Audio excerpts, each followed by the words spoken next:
विद्वान हैं, साहब साधारण नहीं है। तो हम उनसे भी चाहेंगे कि दो शब्द आप भी अपनी वाणी से कहें, ताकि हमारी खिलचीपुर की जनता को भी थोड़ी देर उत्सव रोक देना, अगर हो रहा हो तो थोड़ी देर रोक दीजिए, 2 मिनट यहाँ रोक लेना। आइए बड़े भाई, जय हो। क्या बात। हेलो। गुरुर्ब्रह्मा गुरुर्विष्णु गुरुर्देव महेश्वर गुरुर्साक्षात् परब्रह्म तस्मै श्री गुरुवे नमः। सर्वप्रथम श्रीमद् भागवत कथा मंच पर भगवान श्री कृष्ण का साक्षात वांग्मय स्वरूप श्रीमद् भागवत कथा को साष्टांग नमन करते हुए आप सभी को भगवान कृष्ण का जो स्वरूप है उससे प्रभावित होने वाली गंगा को पिलाने वाले परम पूज्य सदगुरुदेव जो मंच पर बैठे उनके चरणों में प्रणाम करता हूँ मेरी समस्त माताओं बहनों को, जो राधा गीता सावित्री और मां लक्ष्मी का स्वरूप है जो यहाँ पर विराजमान है, उनको भी चरणों में नमन करता हूँ। और समस्त मेरे भाई बंधुजन श्रद्धालु ज्ञात अज्ञात समस्त शक्तियां जो यहाँ पर विराजमान है, सबको प्रणाम करता हूँ। बोलो गिरिराज धरण की। ये जय और विजय जो है ना, ये आप जब बैकुंठ में जाओगे तो उनके द्वार पर मिलेंगे दो, जय और विजय। अगर आपने दोनों हाथ उठाकर उसमें कंजूसाई की ना जय बोलने में, तो आपको बहुत देर बाहर खड़ा रखेंगे, वो अंदर बैकुंठ में जाने नहीं देंगे। इसीलिए जयकार लगाते हैं कि पूरे ताकत से हाथ उठाकर जय बोला जाए। बोलो बांके बिहारी लाल की, बोलो सदगुरु भगवान की। वास्तव में आज खिलचीपुर धाम सदगुरु भगवान ने इसको वृंदावन धाम बना रखा है। इतना अच्छा लग रहा है। जब हम यहाँ आए थे तो ऐसा लग रहा था कि जय गिरिराज जी की परिक्रमा कर रहे हो या बांके बिहारी के मंदिर में जाकर बैठ गए। इतना आनंद यहाँ पर बरस रहा है। वास्तव में आप भाग्यशाली हैं कि आपको इतना आनंद सदगुरुदेव यहाँ दिला रहे हैं। एक बार जोरदार तालियां आपने खुद के लिए भी कि आप इतने भाग्यशाली हैं। और मैं तो भाग्यशाली हुई कि मुझे आपके शरण में बैठकर भागवत कथा सुनने का मौका मिला। जब हम कथा अभी सुन रहे थे तो मुझे तो ऐसा लग रहा था जैसे परम पूज्य गुरुदेव कमल किशोर नागर जी स्वयं इस कथा भागवत कथा को प्रभावित कर रहे हो। बड़ा ही आनंद और अमृत यहाँ से बरस रहा है। पूज्य गुरुदेव का आमंत्रण तो था, पर मैंने अनुमति ली कि मेरा भी ऐसा सौभाग्य हो जाए कि मुझे भी कथा सुनने का मौका मिले। तो उन्होंने बड़ा हृदय से कहा है। इतना वात्सल्य गुरु जी के अंदर है, इतना प्रेम गुरु जी के अंदर है, इतनी ममता और भागवत की वो शैली कि हर व्यक्ति के जीवन को कैसे सुधारा जाए। माताओं बहनों, मैं तो इस मंच से ये कहना चाहूंगा आप सभी जो बैठी है 2 मिनट के लिए, कि हम कथा सुनने तो आते हैं, लेकिन हम कहीं ये गलतियां कर देते हैं कि ज्यादातर माताएं बहनें अपनी बहुओं से बोल देती है कि तुम घर पर साफ सफाई का ध्यान रखना, और हम कथा सुन के आते हैं। फिर आके गुरु जी से आप बोलते हो कि सासू और बहू में बन क्यों नहीं रही है। इसलिए बहू को भी साथ में लाके यहाँ पर बिठाओ तो उसको भी कुछ अकल आए कि कैसे सासुओं की सेवा करना है।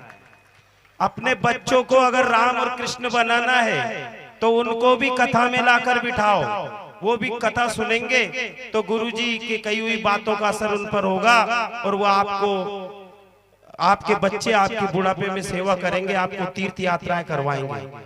हमारी बेटियों को भी लाओ।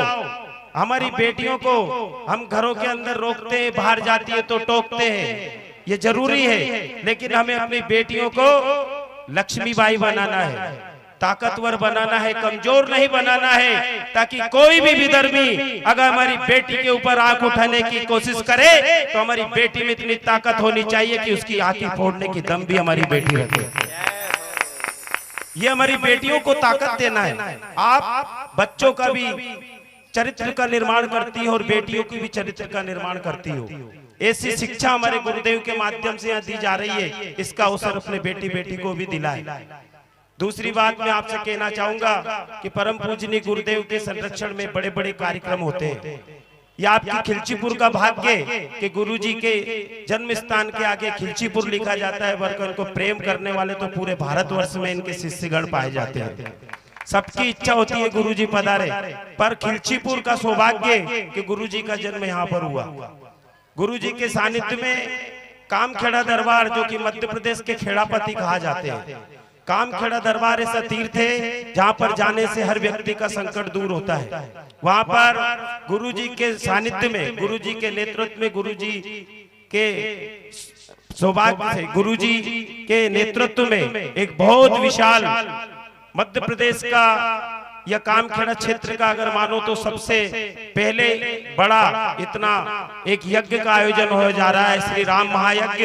और वो 21 कुंडी यज्ञ कामखेड़ा में 16 तारीख से 22 तारीख तो आप लोगों को याद होगी, उस दिन रामलला विराजमान होंगे अयोध्या में। उसी दिन जिस दिन राम मंदिर का उद्घाटन होगा 22 जनवरी को, उसी दिन कामखेड़ा में भी यज्ञ का समापन दिन रहेगा 22 जनवरी को। और 16 तारीख से 22 जनवरी तक यज्ञ होगा, जो गुरुजी के सानिध्य में होगा।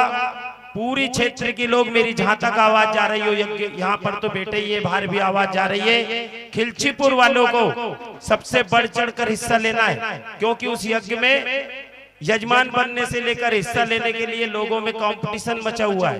हम ले, क्योंकि इतना बड़ा यज्ञ होने जा रहा है, वो भी उस समय जब रामलला स्थापित होंगे, और वो भी कामखेड़ा में।